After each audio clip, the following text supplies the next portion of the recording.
Guys, it's Fonzie with DipYourCar.com, world famous peelable car and wheel paint. Now, if you drive your own car, there's a very good chance that at some point or another you have run your wheel into a curb.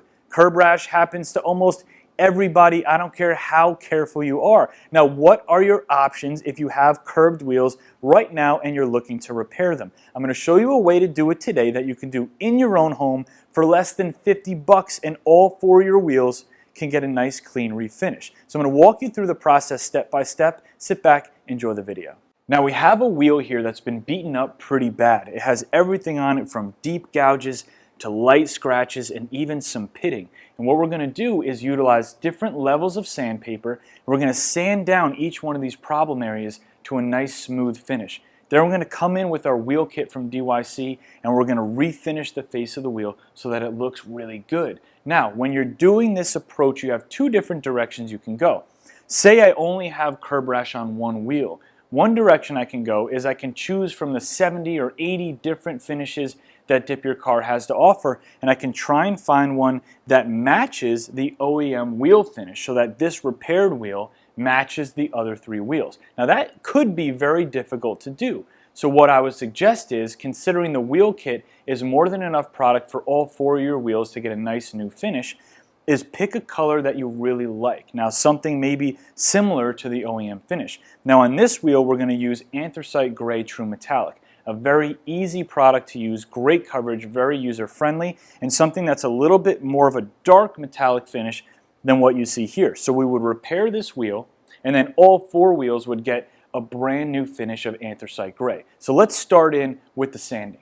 Now we've moved the wheel to the floor here to make the sanding a little bit easier to manage. We've got four different levels of sandpaper ranging from 400, 600, 800, and 1500. This will give us a nice variety between a little bit of a coarser grit all the way up to a fine finishing grit. You can get all the different sandpaper at your local auto parts store. Now what we're going to do is focus using the more coarse grit 400 first on the deepest gouges. We're not going to need to use the 400 or the 600 on the lighter scratches. That's for the 800 and the 1500. So let's get the really ugly stuff done first. Now I'm going to identify the worst spots. I've got some deep gouging here, here, and here where the wheels seem to make the most direct contact. So we're going to take a strip of the 400 and we're going to focus on one section at a time. And we're going to just focus on bringing some of those really deep gouges, some of that real nasty stuff down flat. We don't want to finish it with the 400. We're going to work our way up. Just rub your fingers on top of it. And when it starts to smooth out, we can move up to the 600. The goal with the 400 is just to get those really deep gouges to smooth out and start to level. So you run your finger on top of it, and when it really doesn't feel very bad, we're going to move up to the 600. So I'm going to go to this one now.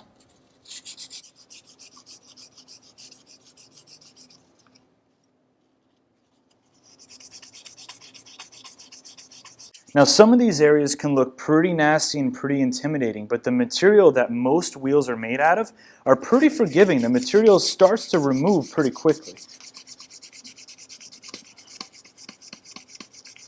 Now we finished up with the 400 and a lot of those really nasty areas are starting to feel smooth again. Now obviously we have a lot more work to do, so I'm going to move up to the 600 and start working my way through. The end result, or the goal here, is to work from the 4 to the 6 to the 8 to the 1500 and have each one of these areas feel just as smooth as the other areas of the wheels that were not affected.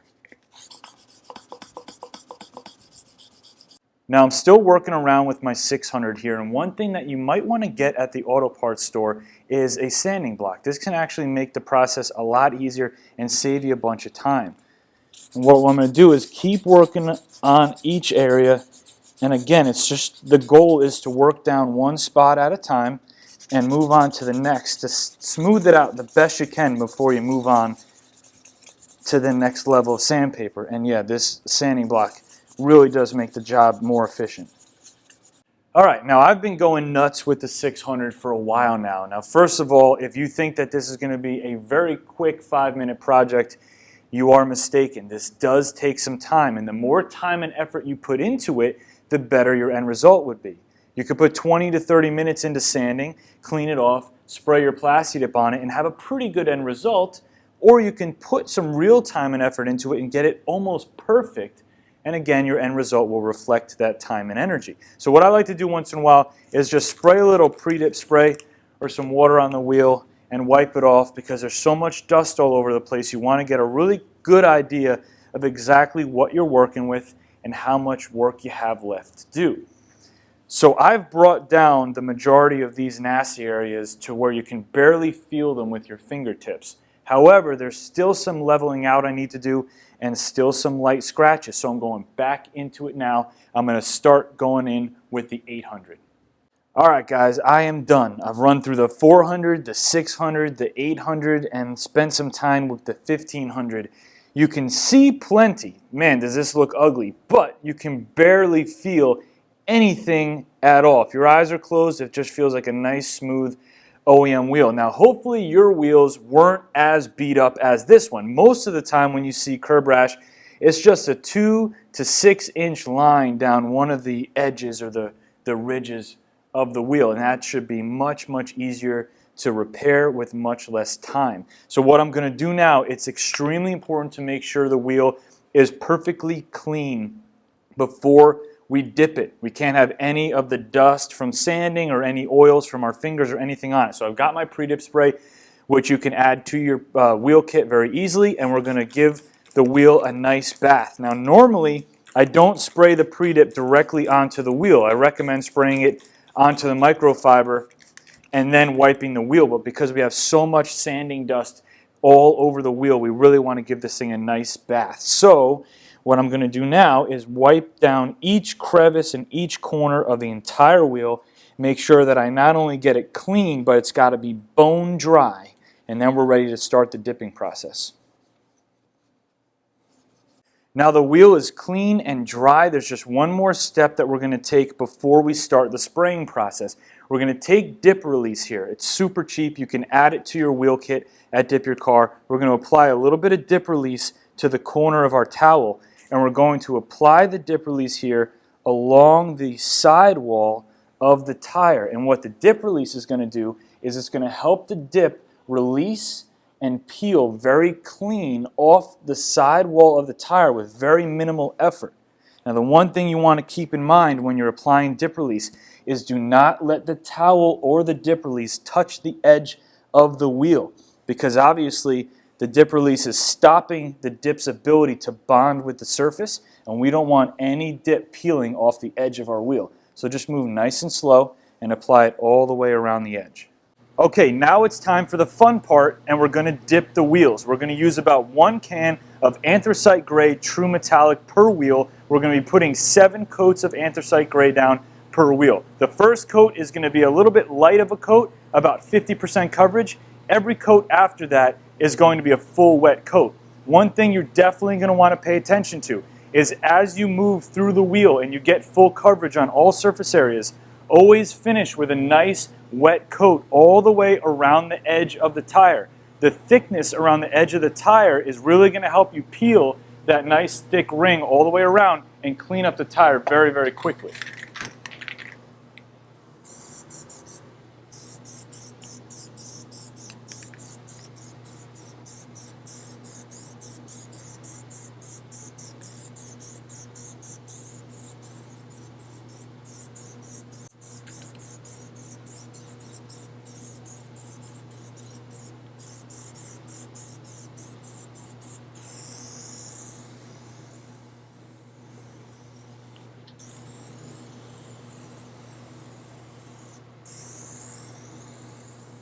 Okay, we've given the dip a full 45 minutes to dry, and it's always important to make sure it's fully dry, because when you go to remove it from the tire, you want that to be as easy as possible. So the dip release is actually going to make the dip release really clean from the tire and make the cleanup process very, very easy.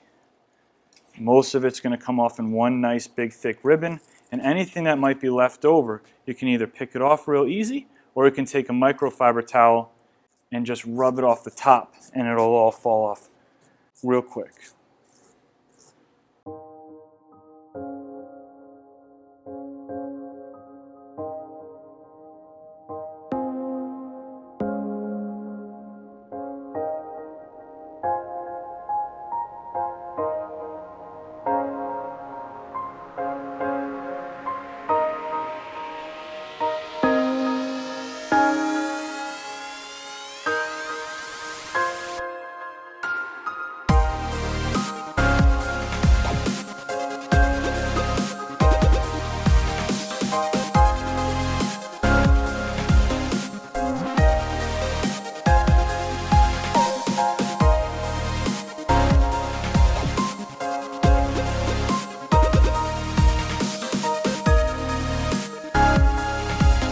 Now after the Plasti Dip dries on the wheels, you can basically leave it on there for as long as you want to. It's going to be extremely durable and very easy to clean and maintain. But remember, it is a peelable product, so if for some reason you ever want to go back to the original damaged finish, or if you just want to peel off what you sprayed today and try a different dip color, you always have that option. Now everything you saw us use today is available for you directly at DipYourCar.com. But more importantly, if you have any questions about the process, you can email us, CustomerService@DipYourCar.com. You can call in during business hours, or you can chat with us directly on the website. We'll do whatever we can to answer your questions and make sure you know exactly how to approach this project. So I hope you guys enjoyed the video, have fun repairing your curb rash wheels, and try to keep those wheels off the curb. It's Fonzie. I'll see you on the next video.